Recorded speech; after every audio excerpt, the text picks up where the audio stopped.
భగవంతుడిపై ఆధ్యాత్మిక దృష్టితో భారం వేసి మనం ప్రయత్నం చేయాలి. ఎందుకంటే ప్రకృతి ఒక్కొక్కసారి మనం పరీక్షిస్తుంటుంది. సకాలంలో వర్షాలు పడకపోవచ్చు, సకాలంలో మనకు ఆ పంటలకు కావలసినటువంటి సదుపాయం ఆ ఋతువులు ఏర్పడకపోవచ్చు.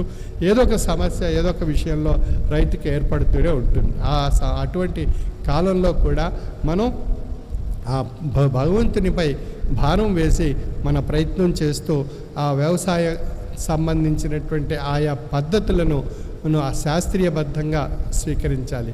వర్షం పడలేదనుకోండి, మనం దాని గురించి ఏ విధంగా ఆ వర్షాభావం వచ్చినప్పుడు ఏ విధంగా నివారించుకోవచ్చు అనేటువంటి అనేక విషయాలు మన శాస్త్రవేత్తలు మన మధ్యాహ్నం సమయంలో తెలియజేస్తారు. నీటి పొదుపు గురించి, నీటి సదుపాయాల గురించి, నీటిని ఏ విధంగా వాడుకోవాలి, నీటిని ఏ విధంగా ఆ యొక్క ఫలాలు పొందడానికి కావలసినటువంటి ప్రయత్నానికి ఏ విధంగా ఉపయోగించుకోవచ్చు అనేటువంటి అనేక అంశాలు చెప్తారు.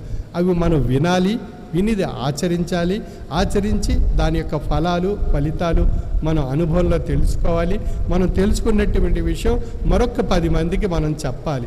చెప్పినట్లయితే మనం ఆ 10 మంది కూడా మీరు చేసినటువంటి అనుభవం ద్వారా పొందినటువంటి ఫలితం ఆ 10 మంది కూడా విని వారు కూడా ఆ విధంగా ఆచరిస్తే వాళ్ళకు కూడా ఆ ఫలితాలు వస్తాయి.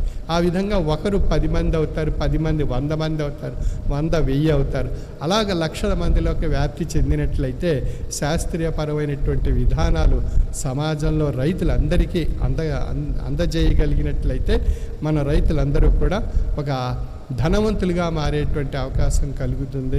అటువంటి రైతులు ఒక ఉన్నతమైనటువంటి శిఖరాలకు చేరటానికి ఆధ్యాత్మిక పరంగా ఈ యొక్క ఏరువాక పౌర్ణమి సందర్భంగా ఈ యొక్క చక్కని ఆహ్లాదకరమైనటువంటి ఈ పీఠ ఆధ్యాత్మిక వనంలో, ఆధ్యాత్మిక క్షేత్రంలో మనం ఈ సదస్సు ఏర్పాటు చేసుకున్నాం.